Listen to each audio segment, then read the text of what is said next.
आज की परिस्थिति में देखें तो विधि की पढ़ाई जो है आवश्यक हो जाती है सभी के लिए। हर परिवार में कुछ न कुछ जानकारी होना चाहिए विधि के बारे में। हमारे पास 3 तरह की विधि के विद्यालय हैं। आप जो है क्राइम के क्षेत्र में जाना चाहते हो तो क्राइम के हिसाब से तैयारी की जा रही है। थाने से ट्रेनिंग दी जाती है, थाने से शुरू करके जजेस के पास ट्रेनिंग दी जाती है।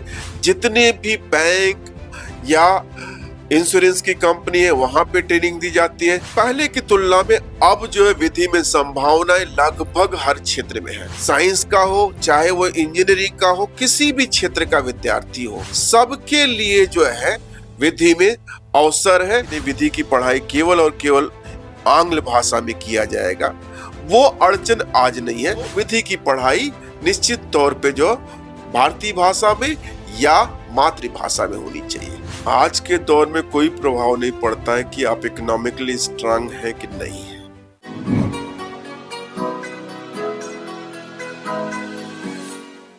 बनना चाहते हैं वकील, देना चाहते हैं कानून के क्षेत्र में अपने सपनों को उड़ान। कौन कौन से हैं अच्छे कॉलेज, कैसे होगा आपका नामांकन, अगर कर रहे हैं जुडिशियरी की तैयारी तो किन किन बातों का रखना होगा ध्यान। इन तमाम बिंदुओं पर बात करने के लिए हमारे साथ आज के गेस्ट हैं दक्षिण बिहार केंद्रीय विश्वविद्यालय के विधि एवं शासन पीठ के अधिष्ठाता प्रोफेसर संजय प्रकाश श्रीवास्तव। दक्षिण बिहार केंद्रीय विश्वविद्यालय के विधि एवं शासन पीठ के अधिष्ठाता प्रोफेसर संजय श्रीवास्तव सर हैं। सर, हम जानना चाहेंगे कि जो बच्चे 12th किए हैं उनके लिए कौन कौन सी संभावना है, खासकर जो कानून की पढ़ाई करना चाहते हैं, जो विधि की पढ़ाई करना चाहते हैं, उनके लिए कौन कौन सी संभावना है और कहाँ का एडमिशन ले सकते हैं वो। धन्यवाद नीलेश जी। सर्वप्रथम मैं आपको बताऊं कि आज की परिस्थिति में देखें तो विधि की पढ़ाई जो है आवश्यक हो जाती है सभी के लिए। हर परिवार में कुछ न कुछ जानकारी होना चाहिए विधि के बारे में। इसलिए आज के परिप्रेक्ष्य में हमारे पास 3 तरह की विधि के विद्यालय हैं। एक जो पुराने चलते थे ट्रेडिशनल विधि विद्यालय, दूसरा नेशनल लॉ यूनिवर्सिटी और तीसरा सेंट्रल यूनिवर्सिटी आई हुई है नई वाली। तीनों में संभावनाएं हैं, तीनों का स्ट्रक्चर अलग है। बात करें कि किसमें क्या संभावनाएं हैं, जो नेशनल लॉ यूनिवर्सिटी जिसकी नींव रखी थी माधव मेनन जी ने, उन्होंने जब नींव रखी थी तब उस समय की परिस्थितियों को ध्यान में रखते रखा था कि उस समय जो है ज्यादातर जो ट्रेडिशनल लॉ स्कूल थे उसमें पढ़ाई लिखाई का माहौल खत्म हो गया था। विधि के फील्ड में वो लोग आते थे जो सब जगह से हताश हो जाते थे। लेकिन यहाँ पे इस नए विश्वविद्यालय आने के पश्चात स्थिति ये हुई कि उन्होंने ध्यान में रखा कि कैसे हम क्या करें कि जो लॉ कोर्सेज में स्टूडेंट आ रहे हैं वो उसी तरह सबके साथ compete कर सके जैसे कि बाकी मेडिकल और इंजीनियरिंग की है। अब यहाँ पे उन्होंने क्या किया कि जो ट्रेडिशनल पढ़ाई हो रही थी उसको हटा के उन्होंने प्रैक्टिकल एस्पेक्ट पे फोकस किया और जितने भी नेशनल लॉ यूनिवर्सिटी है उसमें प्रैक्टिकल पे फोकस करके पढ़ाई किया जाता है। साथ साथ जो उनको पुरानी तरह की पद्धति की पढ़ाई थी जिसको हम सॉक्रेटिस पद्धति थी उसके साथ साथ उसी को ध्यान में रखते हुए दिल्ली विश्वविद्यालय, मुंबई विश्वविद्यालय, कलकत्ता विश्वविद्यालय और हमारा विश्वविद्यालय दक्षिण बिहार केंद्रीय विश्वविद्यालय ने अपने पाठ्यक्रम में परिवर्तन किया और बच्चों के लिए जो गांव के हैं उनके लिए अब जितने भी नए केंद्रीय विश्वविद्यालय हैं और स्टेट के भी कुछ विश्वविद्यालय जैसे बिहार में जो है CNLU है नेशनल लॉ यूनिवर्सिटी बिहार का, उसके स्ट्रक्चर को हम देखें तो वो दुनिया का जो आज का विधि का माहौल है विश्वविद्यालय उनके बराबर में है। और बच्चों के लिए ये बेहतर रहेगा कि वो यहाँ पे प्रवेश ले, क्योंकि यहाँ कम पैसे में वही शिक्षा दी जाती है जो कि नेशनल लॉ यूनिवर्सिटी में दी जाती है। तो इस तरह से हम देखते हैं कि विधि के क्षेत्र में बहुत ज्यादा परिवर्तन हुआ है। पहले विधि के क्षेत्र में मात्र जो है 18 पेपर पढ़ाया जाता था और आज जो विधि के क्षेत्र में है, हमारा रोज हम रोज नवीन प्रयोग कर रहे हैं, जहां पे विशेषज्ञों की आवश्यकता है। अगर आप जो है क्राइम के क्षेत्र में जाना चाहते हो तो क्राइम के हिसाब से तैयारी की जा रही है, थाने से ट्रेनिंग दी जाती है। पहले बच्चों को केवल क्लास में पढ़ाया जाता था, अब ये जरूरी हो गया कि हर बच्चा जो है अपने सेमेस्टर की पढ़ाई करने के बाद फील्ड में जाएगा और वहां पे वो जो भी गूढ़ बातें हैं, उसकी प्रैक्टिकल एस्पेक्ट है, वो लर्न करता है। थाने से शुरू करके जजेस के पास ट्रेनिंग दी जाती है। जितने भी बैंक या इंश्योरेंस की कंपनी है वहां पे ट्रेनिंग दी जाती है। सारे कंपनीज के पास जाके आप ट्रेनिंग कर सकते हैं।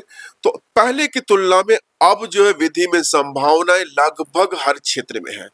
आप देखेंगे कि चाहे विद्यार्थी जो है साइंस का हो, चाहे वो इंजीनियरिंग का हो, किसी भी क्षेत्र का विद्यार्थी हो, सबके लिए जो है विधि में अवसर है। अपॉर्चुनिटी, संभावनाएं अपार हो गई है। आप अगर साइंस पढ़ के आ रहे हैं तो पेटेंट के क्षेत्र में जो है आपके लिए अवसर हो गया है। अगर आप कॉमर्स पढ़ के आ रहे हैं तो अब हमारे पास एक नया कोर्स हो गया बीबीए एलएलबी या बीकॉम एलएलबी का। तो अगर आप साइंस पढ़ के आ रहे हैं तो आपके पास जो है बीएससी एलएलबी का है। आप पाएंगे कि पुराने जो आईआईटी थे, जिनका उद्देश्य सिर्फ इंजीनियरिंग की पढ़ाई था, वहां पे भी परिवर्तन हुआ। उन्होंने भी इस असीमित संभावनाओं को ध्यान में रख के अपने को परिवर्तित किया है। अब आज आप पाएंगे आईआईटी खड़गपुर, आईआईटी मुंबई और आईआईटी चेन्नई, इन्होंने क्या किया, एलएलबी बीटेक के बाद शुरू किया, जहां पे फोकस किया जा रहा है टेलीकॉम डिपार्टमेंट को और साथ साथ पेटेंट डिपार्टमेंट के हिसाब से बच्चों को तैयार करने के लिए।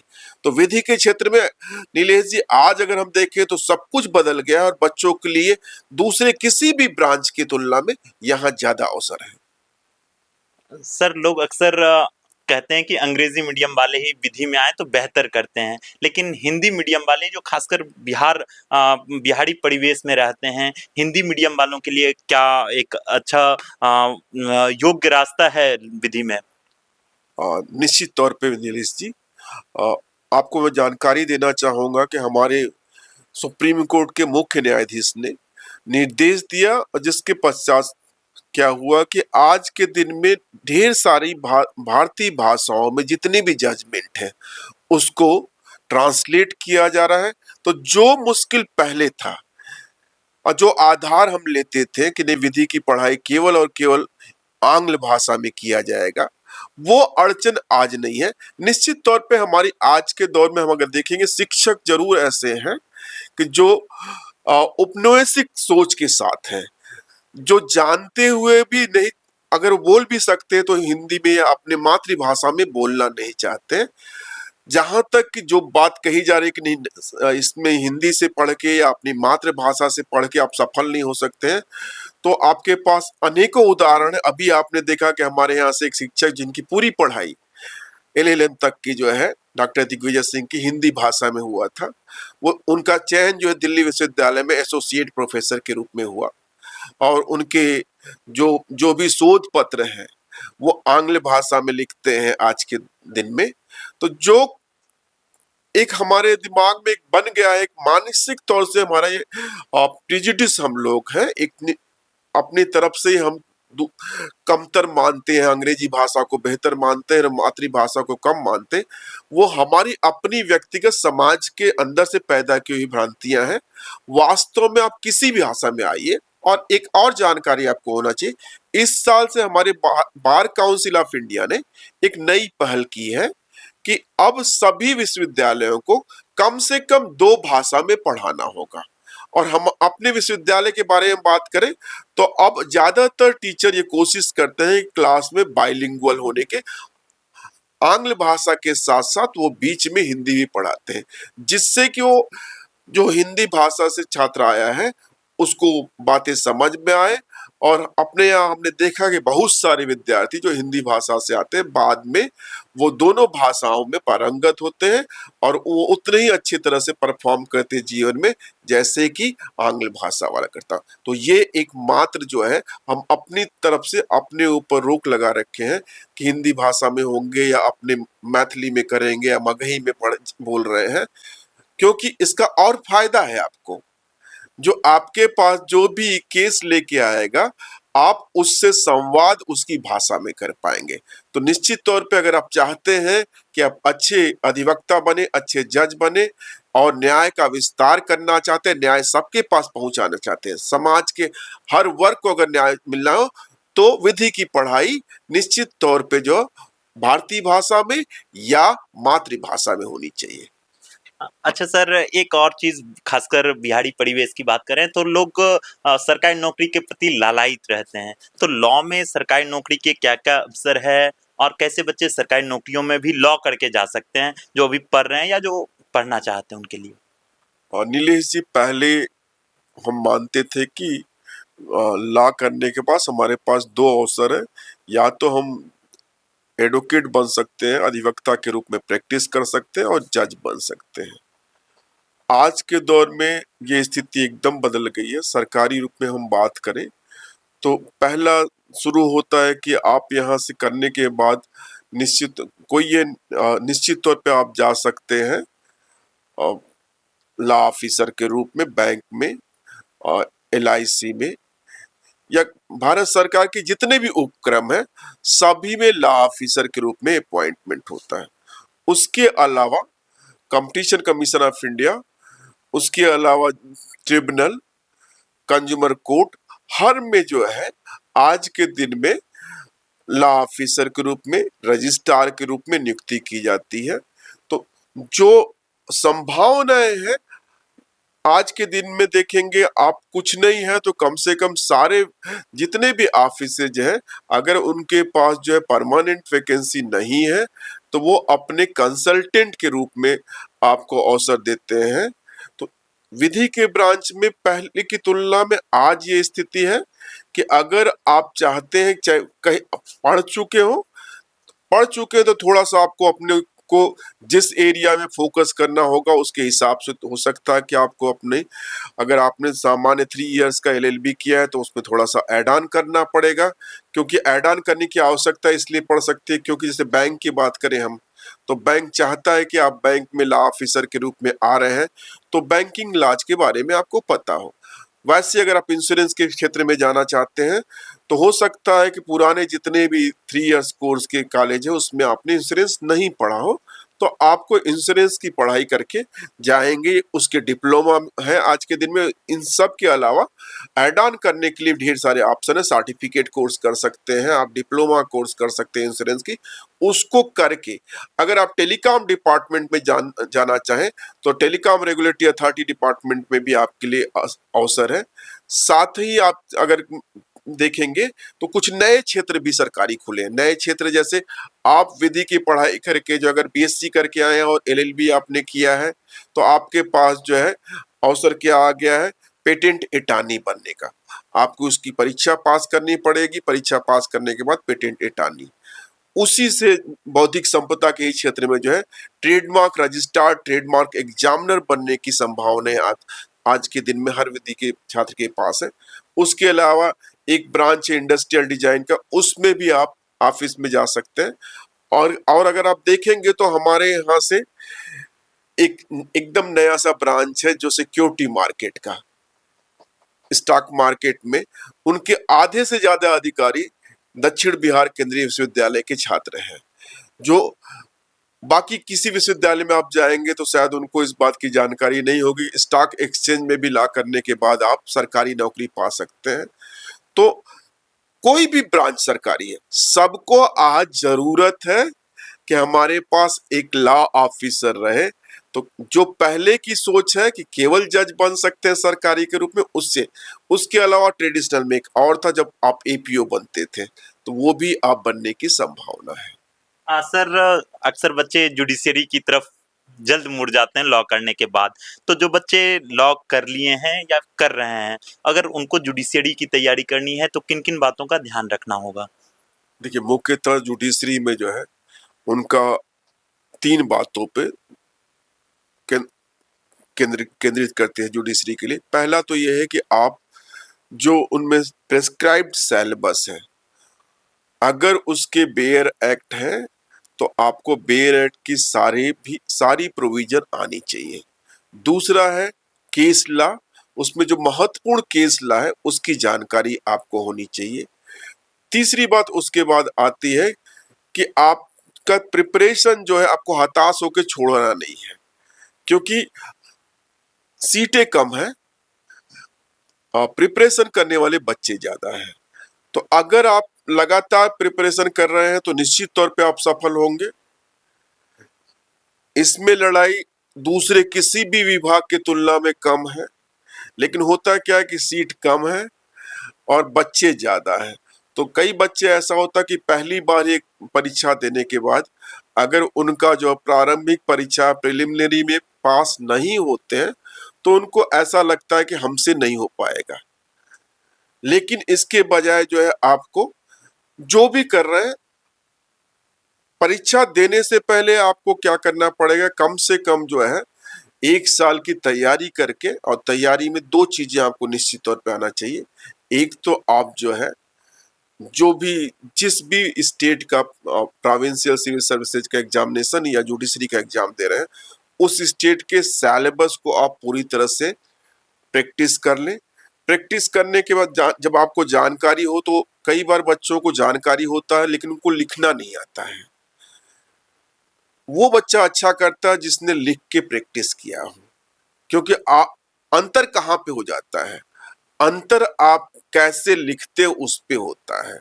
और अगर आप लिख के प्रैक्टिस नहीं किए हैं तो उस समय क्वेश्चन आपको पता होता है, आंसर आपको पता है कि हमको ये लिखना है, लेकिन वहीं पे चूंकि वाक्य को बनाते हैं आप, तो उस समय जो है आप जिस तरह से कहना चाहते हैं वो उतना प्रभावशाली नहीं हो पाता है।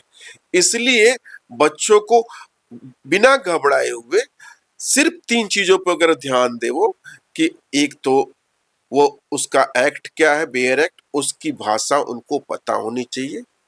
दूसरा, उसमें जितने भी जो है केसेज है महत्वपूर्ण उनकी जानकारी होनी चाहिए। और तीसरा, उसको लिख के प्रैक्टिस की हो।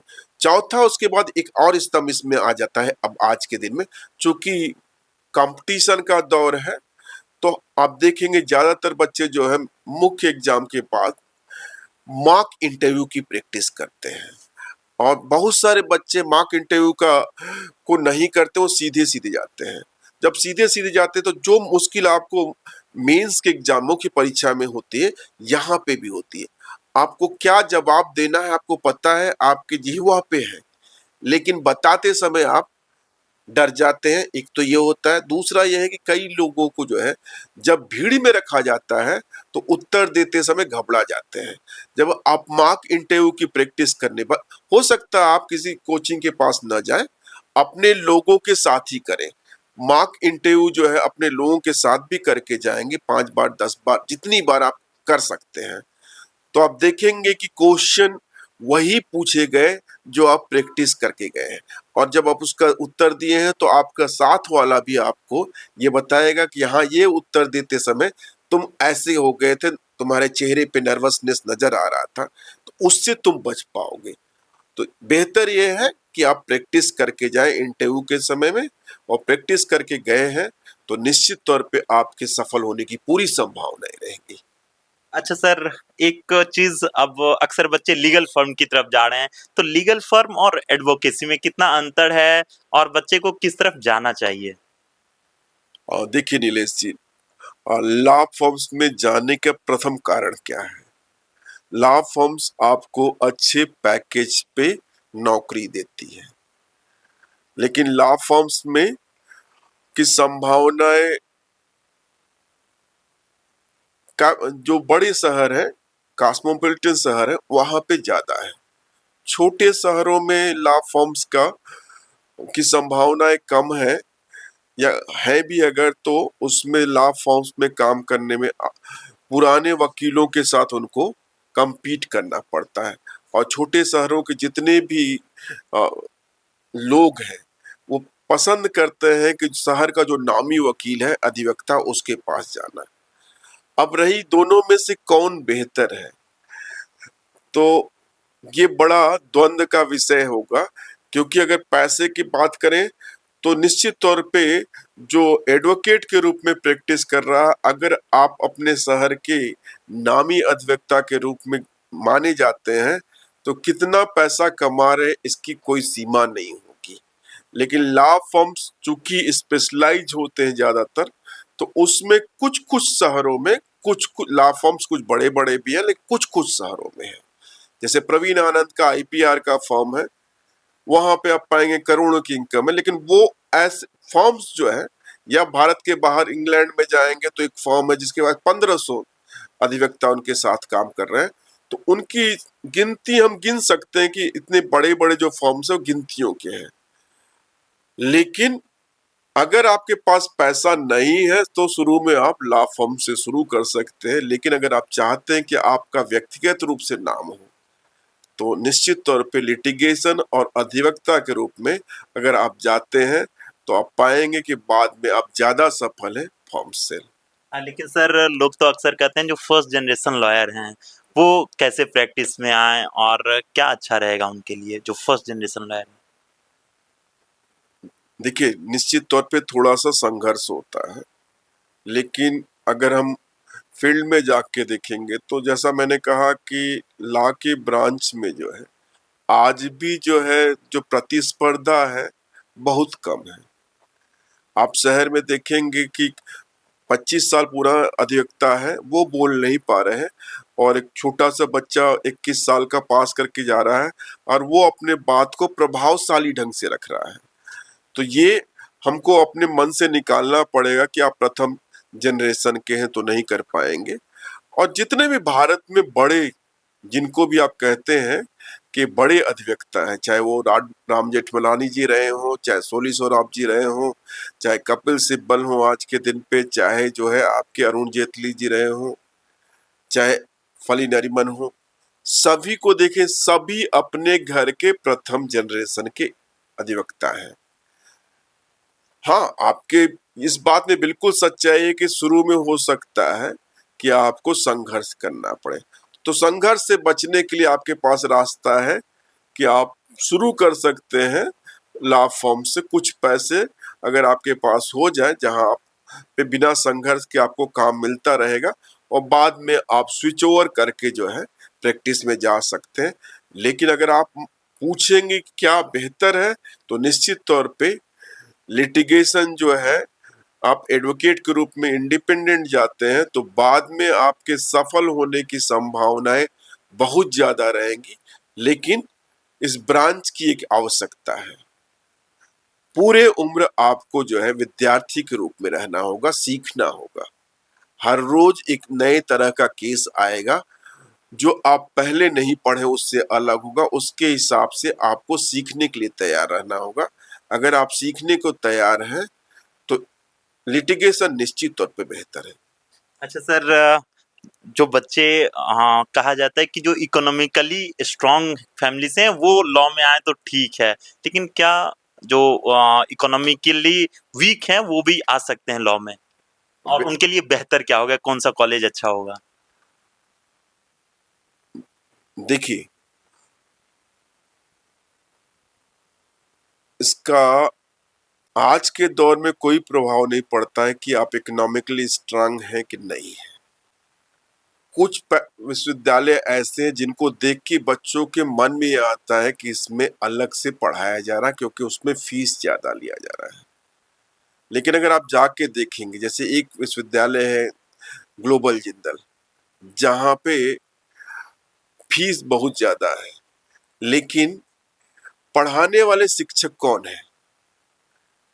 कोई इलाहाबाद से पढ़ा हुआ है, कोई national university of juridical science से पढ़ा हुआ, तो शिक्षक जो आपके पास है वही शिक्षक वहां पे है।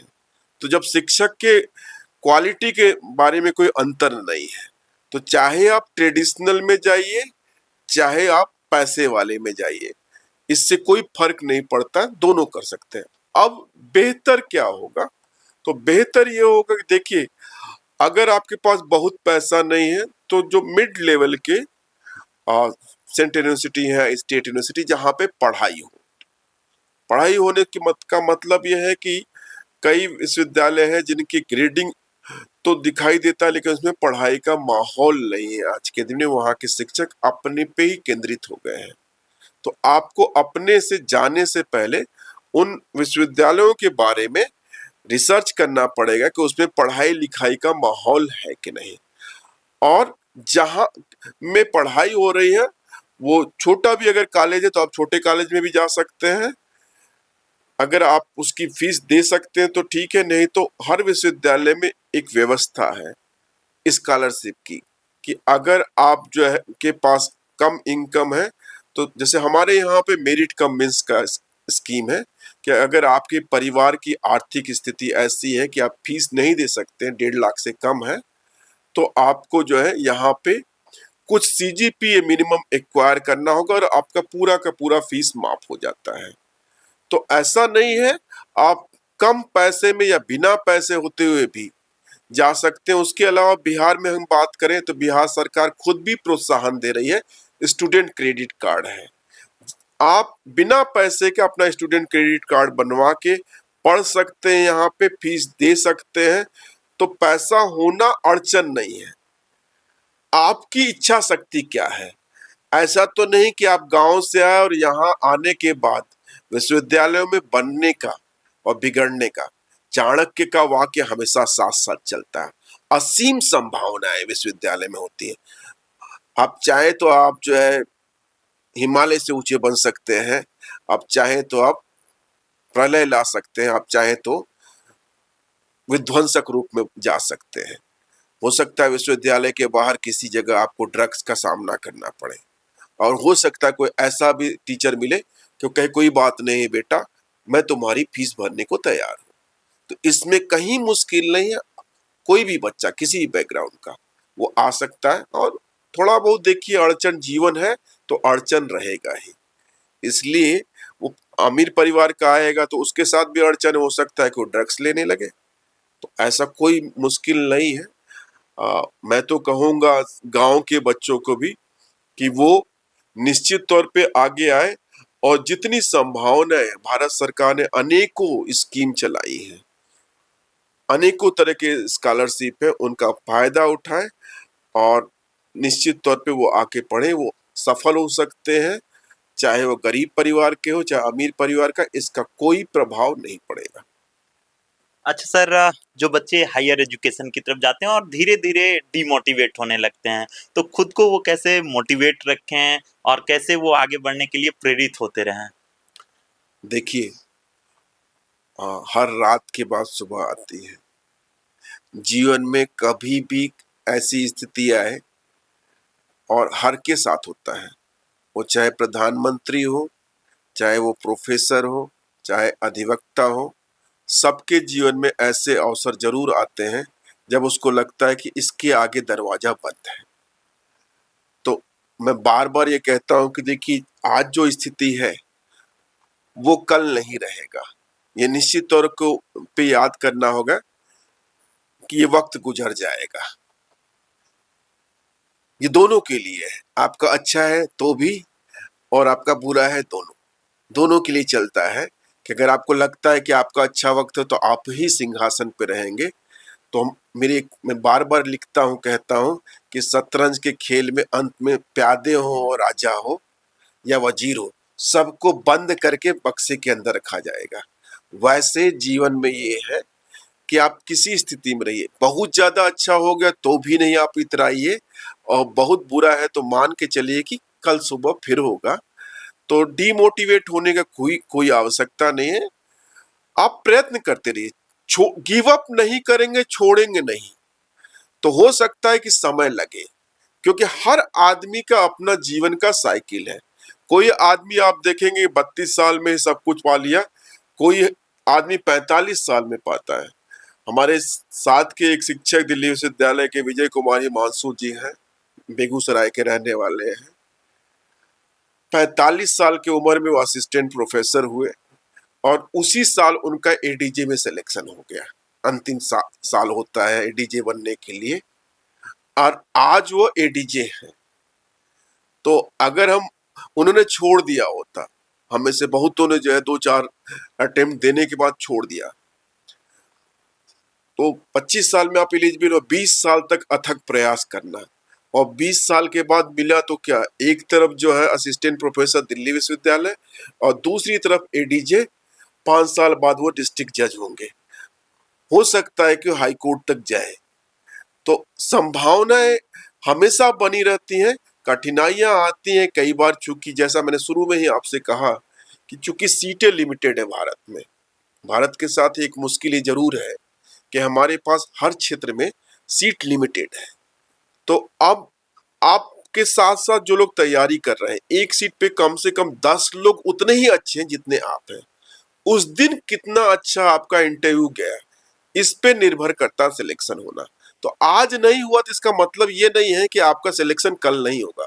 तो डीमोटिवेट होना ये अपने आप में एक इमोशनल कह सकते हैं फटीग है, लेकिन इससे ज्यादा कुछ नहीं है। आपको हमेशा और हमेशा, निश्चित तौर पे देखिए हम भारतीय सनातन उसमें, तो अगर आपको लगता है कि नहीं हो पा रहा है तो कुछ और भी साधन का प्रयोग कर सकते हैं, मंदिरों में जा सकते हैं, अपना जिस धर्म को मानने वाले हैं, कि जिससे आपको संबल मिले कि कोई हमारे साथ खड़ा है।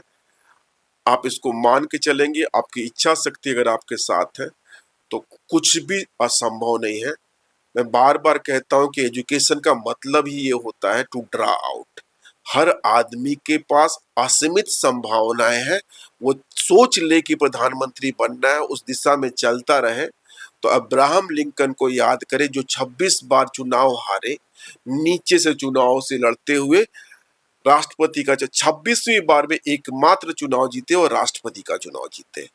तो हो सकता है कि आप जीवन में 26 बार हारे, लेकिन अंत में आप राष्ट्रपति बन सकते हैं। ये पूरी पूरी संभावनाएं हैं। बहुत बहुत धन्यवाद सर। और ये थे हमारे साथ प्रोफेसर संजय प्रकाश श्रीवास्तव सर, जिन्होंने बताया कि आप कभी डिमोटिवेट नहीं करें और जिनको विधि की पढ़ाई करनी है वो कैसे अच्छे कॉलेज में आ सकते हैं, और कैसे जो कमजोर आय वाले व्यक्ति हैं वो भी अपने बच्चों को अच्छे विश्वविद्यालयों में पढ़ा सकते हैं। बहुत बहुत धन्यवाद सर आपका, इतना समय देने के लिए बहुत बहुत धन्यवाद, बहुत बहुत आभार। धन्यवाद निमेश जी।